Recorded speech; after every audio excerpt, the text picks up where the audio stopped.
сабақ кестесіне сай сауат ашу, математика, жаратылыстану, дүниетану пәндері бойынша білім алады.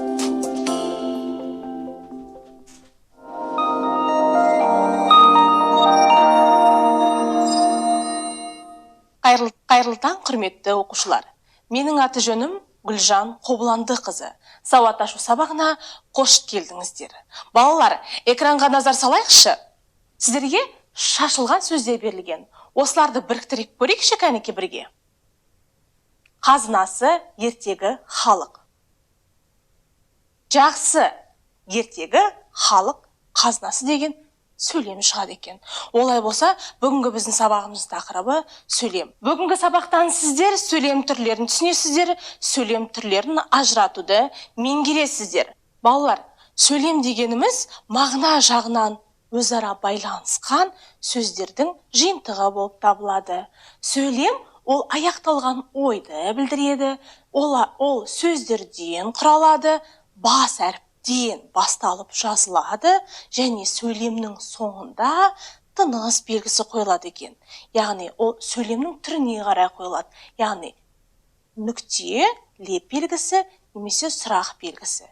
Яғни нүкте қойылады бізде хабарлы, сұраулы және лепті сөйлем. Кәнеке экранға назар аударайықшы. Осы сөйлемнің түрлері жайлы толығырақ ақпарат білейік. Жауап алу мақсатымен айтылған сөйлемді сұраулы сөйлем дейді.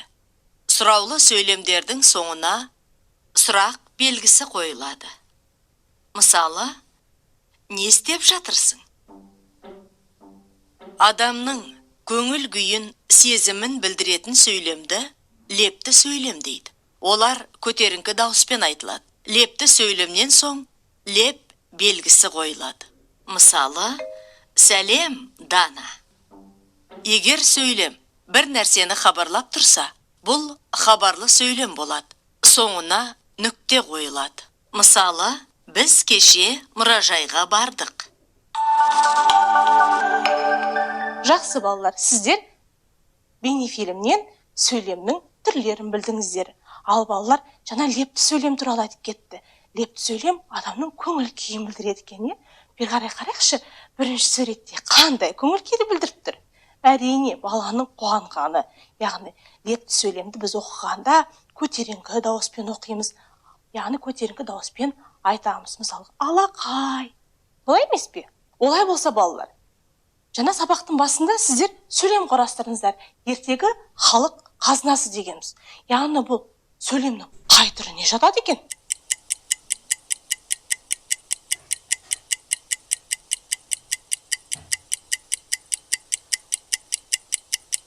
Жақсы, хабарлы сөйлемге жатады екен. Ал соңында қандай тыныс белгісі қойылады? Я, нүкте қойылады екен. Жарайсыздар балалар. Балалар, ертегі демекші, мынау қай ертегінің кейіпкері болып табылады? Әрине, бауырсақ ертегісінің басты кейіпкері болып табылады. Олай болатын болса, тапсырмаға назар аударайық. Бауырсақ ертегісін сюжетті суреттер арқылы әңгімелейікші. Сіздерге сюжетті суреттер берілген. Бауырсақ ертегісін білесіздер ғой? Кәнеке, бірге әңгімелейік.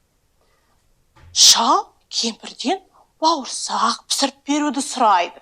Солай ма? Сосын кемпір шалға бауырсақ пісіреді. Бауырсақ суысын деп терезенің алдына қойғанда бауырсақ не істейді? Әрине, қашып кетеді екен. Қашып келе жатып, орта жолда қоянды кездестіреді екен. Қояннан ол өлең айтып қашып кетеді. Одан кейін ол қасқырды кездестіреді, аюды кездестіреді. Оларды да тапқырлықпен алдап қашып кетеді екен. Бірақ ертегінің соңында оны түлкі алдап жеп қояды екен. Балалар, қалай ойлайсыңдар? Неліктен бауырсақты түлкі жеп қойды? Олай болатын болса, балалар, келесі сұраққа жауап берейік. Сіздерге берген бағыттың басында мәселе берілген. Бауырсақ қандай мінезінің кесірінен алданып қалды ол. Түлкіге алданып қалды ғой. Неліктен? Ол қандай мінезін көрсетті ертегі басында? Басында қандай оның мінезі болды? Ортасында оның қандай мінезі пайда болды? Соңында қандай мінезінің арқасында ол түлкіден алданып қалды? Яғни сол мінезінің ертегіден мысалдар келтіре қойыңыз. Әнекей, ойланайық.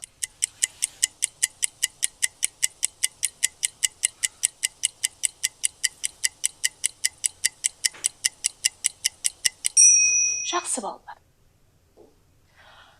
Меніңше, ол ертегінің басында тентектік танытты. Яғни, шал мен кемпірден бауырсақ не істеді? Қашып кетті. Одан кейін ол өзімшіл болды. Оның өзімшіл мінезі қай тұста белгілі болды. Ертегінің ортасында ол тапқырлықпен аңдардың барлығын алдап, қашып кетіп, ол өзін тым сенімді болып кетті. Ал ертегінің соңында оның мақтаншақ мінезі көрінді. Яғни мақтаншақ мінезінің арқасында ол түлкінің мақтағанына мәз болып, әнін қайта айтуды жөн көрді. Дегенмен оны түлкі жеп қойды. Яғни бауырсаққа қандай кеңес берер едіңдер? Яғни ол жаман, жағымсыз мінездерін жою керек еді. Мақтаншақ болуға болмайды, өзімшіл болуға болмайды екен. Солай емес пе, балалар? Олай болатын болса, балалар, келесі тапсырмаға назар аударайық. Сіздерге семантикалық картада берілген сөйлемдерді түріне қарай ажыратыңыздар. Сіздерге сөйлемдер берілген, бірақ соңына тыныс белгілері қойылмаған. Себебі сіздер оны анықтау керексіздер. Сөйлем хабарлы ма, әлде сұраулыға ма, әлде лепті ма? Сөйлемнің қай түріне жатады екен? Кәнекей, мен сіздерге оқиын, сіздер анықтап көріңіздер. Келістік пе? Жақсы. Бауырсақ суып жатыпты. Бауырсақ домалап қайда барасың? Сөйлемнің қай түріне жатады? Бауырсақ, мен сені жеймін. Бұл сөйлемнің қай түріне жатады? Бауырсақ зыр домалап жөнеледі. Тамаша екен үніңде, тағы бір рет айтшы тыңдайын. Хабарлы, сұраулы, лепті. Қайсына қосу белгісін қоясыздар?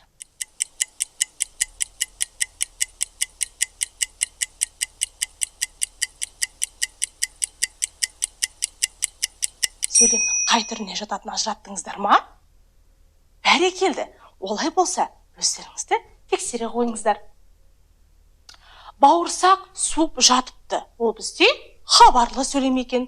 Соңында қандай тыныс белгі қоямыз? Нүкте қоямыз. Бауырсақ домалап қайда барасың? Бұл жерде сұрап тұр, бауырсақтан қайда бара жатқан? Сөйлемнің соңында қандай тыныс белгі қойылады? Әрине, сұрақ белгісі қойылады екен. Бауырсақ, мен сені жеймін.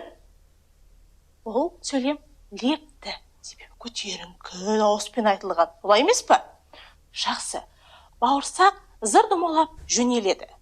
Ол бізде хабарлы сөйлем, яғни бауырсақтың домалап кетіп бара жатқанын айтып тұр. Тамаша екен үніңде, тағы бір рет айтшы тыңдайын деген бұл біздің түлкінің бауырсақты мақтаған сәті. Яғни бұл бізде лепті сөйлем болып табылады. Бәрекелді балалар. Белгілеп алдыңыздар ма? Жауаптарыңыз дұрыс па екен? Жақсы. Олай болатын болса, балалар, бүгінгі біздің сабағымыз аяқталды. Келесі кездескенше қош сау болыңыздар.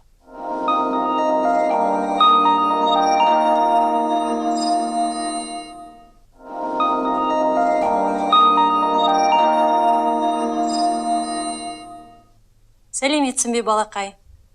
Жаратылыстану сабағын бастаймыз. Бүгінгі сабағымыздың тақырыбы жарық не үшін керек?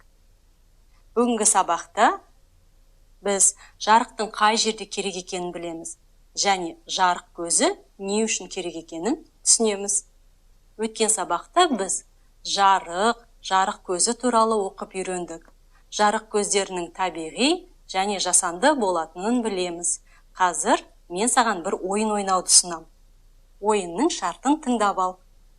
сандарды есіңе сақтап ал, қалай орналасып тұр? 1, 2, 3, 4. Енді қазір мен саған 4 сурет берем.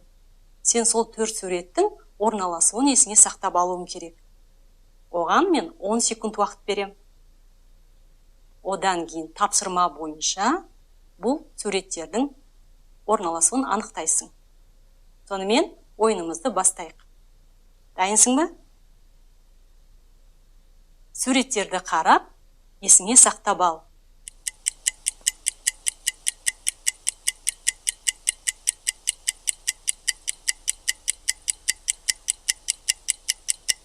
Ал 10 секунд өтті, мен суреттерді жаптым. Енді тапсырмаға қара.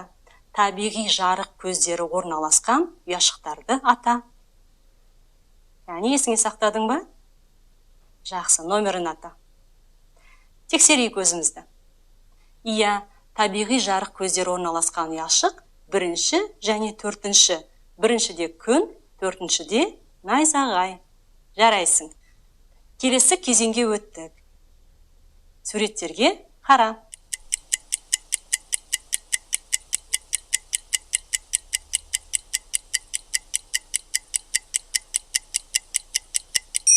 Он секунд уақыт өтті.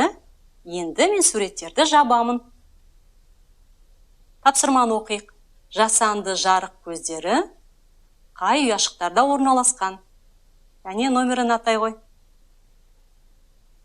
Ал енді өзімізді тексерейік.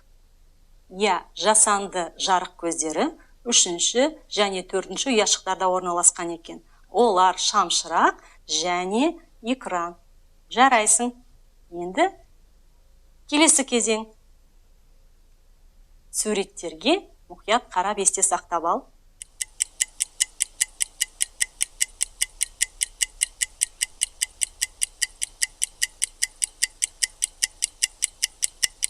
Он секунд уақыт өтті, мен суреттерді жабамын. Жарық неге керек? Осы суреттердің ішінде қайсысына жарық керек екенін ата. Жақсы, кәне өзімізді тексеріп көрейік. Жарық бақ-бақ гүліне, құлынға және өзенге керек екен. Суға керек. Судың ішіндегі тіршілік иелеріне жарық керек екен. Ал тасқа жарық соншалықты қажет емес. Егер сен тура осылай жауап берсең, жарайсың. Енді өсімдікке жарық не үшін керек екенін анықтайық.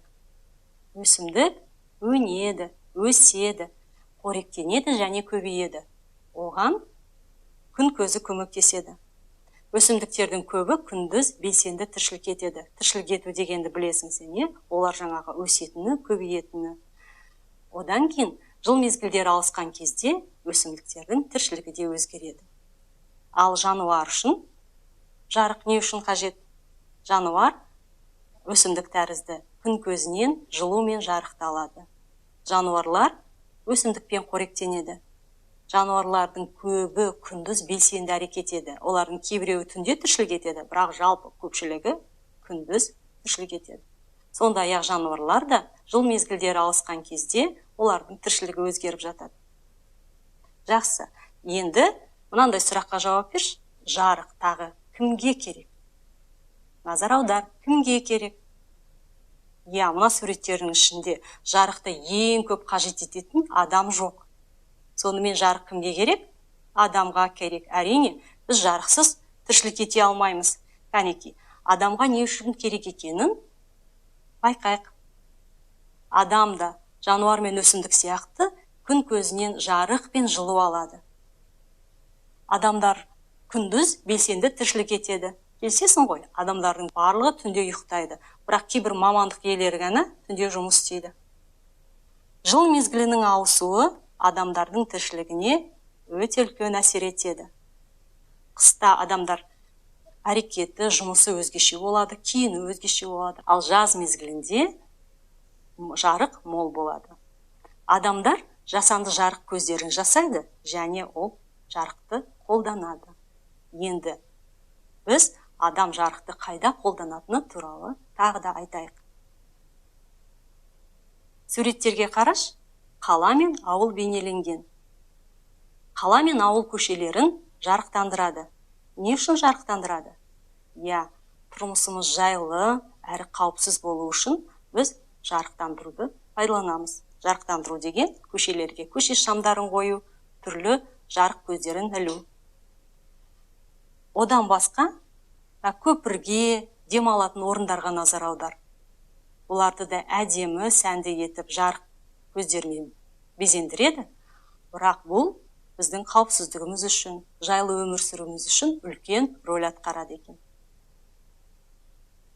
Енді қауіпсіздік туралы әңгіме айтқанда, міндетті түрде есімізге не түседі? Бағдаршам түседі. Көшеде жаяу жүргіншілердің, көліктердің жолда жүру ережесін осы бағдаршам реттеп отырады. Сен бағдаршамның белгілерін білесің ғой? Оларды әрдайым сақтап жүр. Енді екінші суретке қара. Ол семафор деп аталады. Семафорды теміржол бойынан кездестіруге болады. Ол пойыздардың жүруін реттейтін құрал екен. Жарықты мерекелерде көп қолданады. Жарқыраған оттар мен түрлі отшашулар бізге әрқашан көтеріңкі көңіл күй сыйлайды. Енді жарықты сен өзің қалай қолдана аласың? Жарықты пайдаланып, үйіңде өзіңнің өмір сүруіңе ыңғайлы жағдай жасай аласың ба? Міне, осы туралы қарапайым зерттеу жүргізейік. Ол үшін бізге үстел шамы керек. Міне, менде үстел шамы тұр. Мен оның жарығын қосамын. Үстел шамынан жарықтың түсуін бақыла. Міне, менің заттарым тұр. Ол үстел шамы жарықтандырып тұр ма менің үстелімді? Маған ыңғайлы ма? Міне, жазып көрейін. Енді мен үстел шамды сол жағыма қояйын.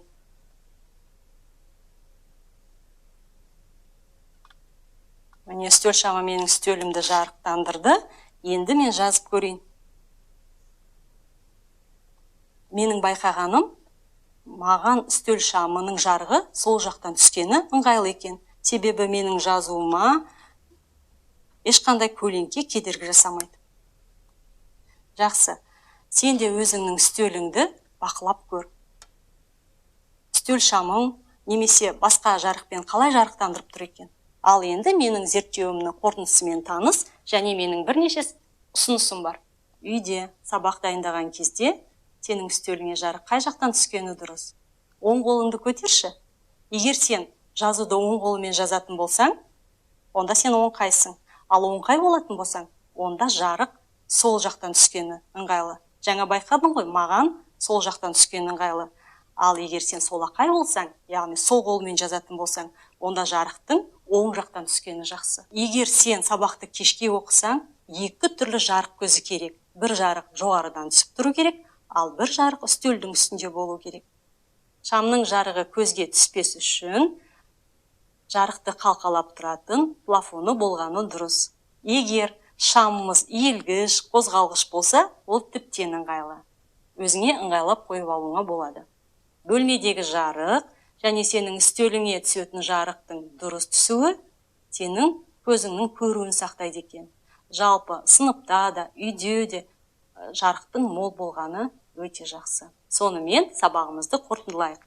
Біз бүгін жарық біздің өмірімізді жайлы әрі қауіпсіз ететінін білдік. Жарық барлық жерде қажет. Сондай-ақ жарық көзін дұрыс пайдалану денсаулығымызды сақтауға көмектеседі. Сабағымыз аяқталды. Сау бол. Келесі сабақта кездескенше.